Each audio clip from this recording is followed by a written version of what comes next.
The wet and cold winter weather is pushing the local homeless population to search for shelter that can be life-saving. New tonight, Action News Now reporter Danny Maston shows us what the unhoused are doing to stay warm and dry. Christopher Vetter has been experiencing homelessness for over 17 years. He says being homeless and trying to survive through the cold weather and rain in Chico is tough. It's difficult without the resources that we do need, and they provide things like this that is meaningless to us, really. He's not the only one struggling to find warmth and comfort.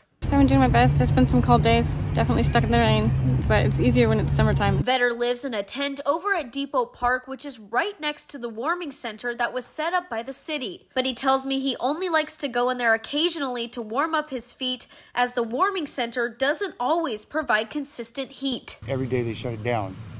So it's been really cold, and even on Christmas, they forgot to fill the tanks. And we didn't even have heat during the whole Christmas, really.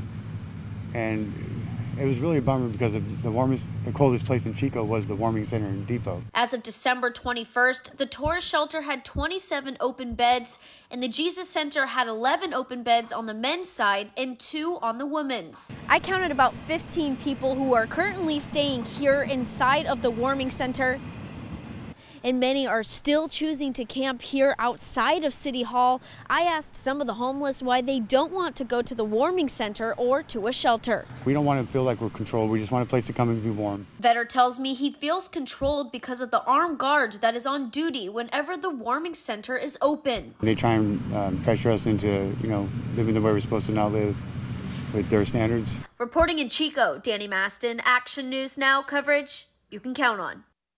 The warming center is located at Depot Park on 5th and Cedar Street from 5 p.m. to 8 a.m. until this Monday, January 3rd. Well, let's get our first check of the forecast now. Chief Meteorologist Jason